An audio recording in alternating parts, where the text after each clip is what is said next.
Hi Tharesh, good evening. അപ്പോൾ പാലക്കാട് ഒരുങ്ങിക്കഴിഞ്ഞു, polling സാമഗ്രികളുടെ വിതരണമൊക്കെ പൂർത്തിയായിട്ടുണ്ട്. ഈ പ്രശ്നബാധിത ബൂത്തുകൾ ഉണ്ടോ മണ്ഡലത്തിൽ?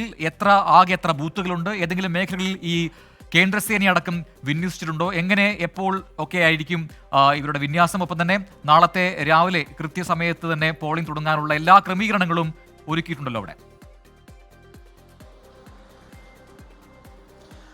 പ്രജീൻ, ക്രമീകരണങ്ങളെല്ലാം പൂർത്തിയായി കഴിഞ്ഞിരിക്കുന്നു. 7 പ്രശ്നബാധിത ബൂത്തുകളാണ് മണ്ഡലത്തിലുള്ളത്. നേരത്തെ തന്നെ ഐഡന്റിഫൈ ചെയ്തിട്ടുണ്ട്. അവിടെ കേന്ദ്രസേനയുടെ സാന്നിധ്യം ഉണ്ടായിരിക്കും. ഇതുകൂടാതെ 55-ലേറെ ബൂത്തുകളിൽ പ്രശ്നബാധിത സാധ്യതയുള്ള ബൂത്തുകളായി കണ്ടിട്ടുണ്ട്. അവിടെയും കർശനമായ സുരക്ഷാ ക്രമീകരണങ്ങൾ ഏർപ്പെടുത്തിയിട്ടുണ്ട്. ഇതോടൊപ്പം തന്നെയാണ് ഇപ്പോൾ ഇരട്ട വോട്ട് വിവാദം അത് വളരെ സജീവമായി നിൽക്കുന്ന ഒരു സാഹചര്യമുണ്ട്. അതുകൊണ്ട് തന്നെ അങ്ങനെ അനധികൃതമായി വോട്ട് ചെയ്യാനെത്തുന്നവരെ തടയും എന്നുള്ള പ്രസ്താവനയൊക്കെ CPIMന്റെ ഭാഗത്തു നിന്നൊക്കെ ഉണ്ടായ ഒരു പശ്ചാത്തലത്തിൽ കൂടുതൽ സുരക്ഷ പ്രത്യേകിച്ച് അതിർത്തി മേഖലകളിൽ കൊണ്ടുവരാനുള്ള ശ്രമം നടത്തുന്നുണ്ട്.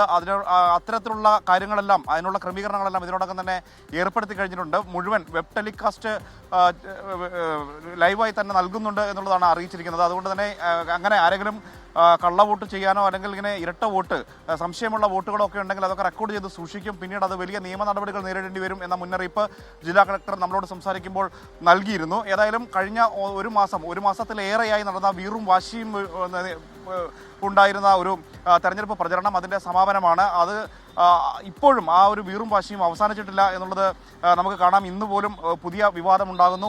പത്രപരസ്യത്തിലൂടെയാണ് വിവാദം ഉണ്ടായത്. തൊട്ട് മുൻപുള്ള ദിവസങ്ങളിലൊക്കെ എന്തെങ്കിലും തരത്തിലുള്ള വിവാദങ്ങൾ ഈ ചർച്ചകളെ ചൂടുപിടിപ്പിച്ചുകൊണ്ടേയിരുന്നു. കൂടുമാറ്റങ്ങൾ തകൃതിയായി നടന്നുകൊണ്ടേയിരുന്നു. അങ്ങനെ ഇത്രയധികം ചർച്ച ചെയ്യപ്പെട്ട ഒരു ഉപതെരഞ്ഞെടുപ്പ് അല്ലെങ്കിൽ ഒരു തെരഞ്ഞെടുപ്പ് തന്നെ പാലക്കാട് മണ്ഡലത്തിൽ ഉണ്ടായിട്ടില്ല എന്നുള്ള കാര്യം വ്യക്തമാണ്. എന്തായാലും 1,94,706 വോട്ടർമാരാണ് നാളെ പോളിംഗ് ബൂത്തുകളിലേക്ക് എത്തുന്നത്. ആകെ ഉള്ളത് 184 പോളിംഗ് ബൂത്തുകളാണ്. ഇതിൽ 4 ബൂത്തുകൾ അധിക ബൂത്തുകളാണ്. അതായത് 1500-ൽ കൂടുതൽ ആളുകളുള്ള ബൂത്തുകളിൽ നിന്ന് 4 പുതിയ ബൂത്തുകൾ ആകെ ക്രമീകരിച്ച് അങ്ങനെ 4 അധിക ബൂത്തുകൾ ഉൾപ്പെടെ 184 ബൂത്തുകളിലാണ് ഇത്രയധികം ആളുകൾ വോട്ട് ചെയ്യാനെത്തുന്നത്. ഏതാണ്ട് 5000-ത്തോളം താഴെ ആളുകൾ മാത്രമാണ് പുതിയ വോട്ടർമാരുള്ളത് എന്നുള്ളതാണ് മറ്റൊരു പ്രത്യേകത. എന്തായാലും കഴിഞ്ഞ കുറച്ച് ദിവസങ്ങളായി നീണ്ടുനിന്ന ഈ വീറും വാശിയും ഒക്കെ തെരഞ്ഞെടുപ്പിൽ പ്രതിഫലിക്കും. അങ്ങനെയെങ്കിൽ കഴിഞ്ഞ തവണത്തേക്കാൾ പക്ഷേ റെക്കോർഡ് പോളിംഗ് രേഖപ്പെടുത്താനുള്ള സാധ്യത ഉണ്ട് എന്നുള്ളത് തന്നെയാണ്. കാരണം എല്ലാ രാഷ്ട്രീയ പാർട്ടികളും കഴിഞ്ഞ ദിവസങ്ങളിലൊക്കെ ഏറ്റവും അവസാന മണിക്കൂറുകളിൽ ഇന്നും അടക്കം പരമാവധി തങ്ങളുടെ വോട്ടുകൾ ഉറപ്പാക്കാനുള്ള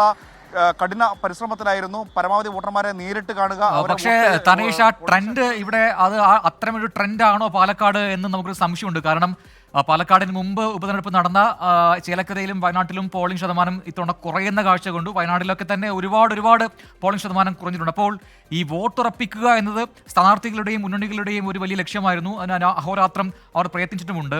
അതിലല്ലാതെ എല്ലാവരും നാളെ വോട്ട് ചെയ്യാൻ എത്തും എന്ന ഒരു കാര്യത്തിൽ എത്രമാത്രം ഉറപ്പുണ്ട് ഓരോ മുന്നണികൾക്കും? ഒപ്പം തന്നെ ഒരുപാട് നേരത്തെ ഈ പാലക്കാട് താമസമില്ലാത്ത പല ആൾക്കാരുമുണ്ട്. പ്രത്യേകിച്ചും ഈ പറയുന്നത് പോലെ കൽപ്പാത്തിയിലൊക്കെയുള്ള ഒരുപാട് വോട്ടുകൾ അതിൽ വോട്ട് ബാങ്കായിട്ട് നേരത്തെ കണ്ടതാണ്. ഈ കൽപ്പാത്തി ഉത്സവത്തിന് സമയത്തൊക്കെ അത്തരം ആൾക്കാരൊക്കെ തിരികെ നാട്ടിലേക്ക് എത്തിയിട്ടുണ്ടെന്നൊക്കെയുള്ള വിശ്വാസം ഓരോ മുന്നണികൾക്കുമുണ്ട്. അപ്പോൾ വോട്ടുറപ്പിക്കാനുള്ള ശ്രമങ്ങൾ ഈ അവസാന മണിക്കൂറിൽ എങ്ങനെയാണ് അവിടെ നടക്കുന്നത് തനീഷ്?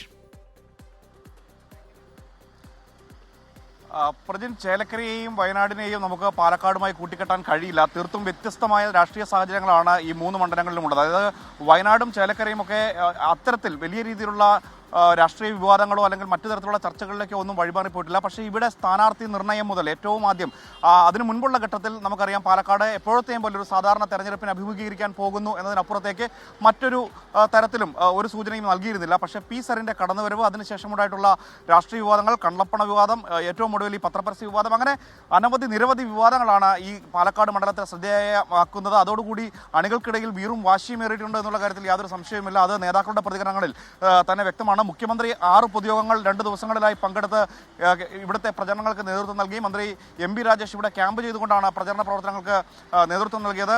VD സതീശനും K സുധാകരനും ഉൾപ്പെടെയുള്ള നേതാക്കൾ കോൺഗ്രസ് ക്യാമ്പിന് ആവേശം പകർന്ന് പാലക്കാട് തന്നെ ഉണ്ടായിരുന്നു.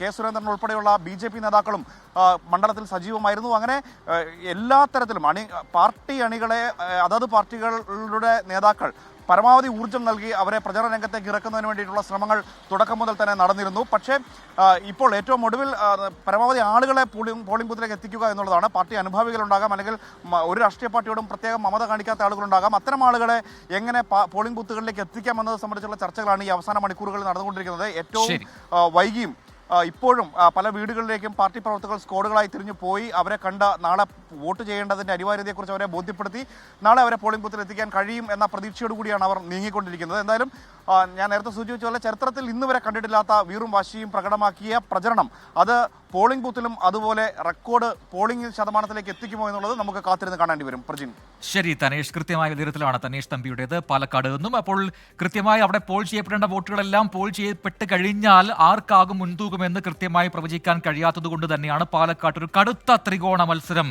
നടക്കുന്നു എന്ന് കൃത്യമായി പറയുന്നത്.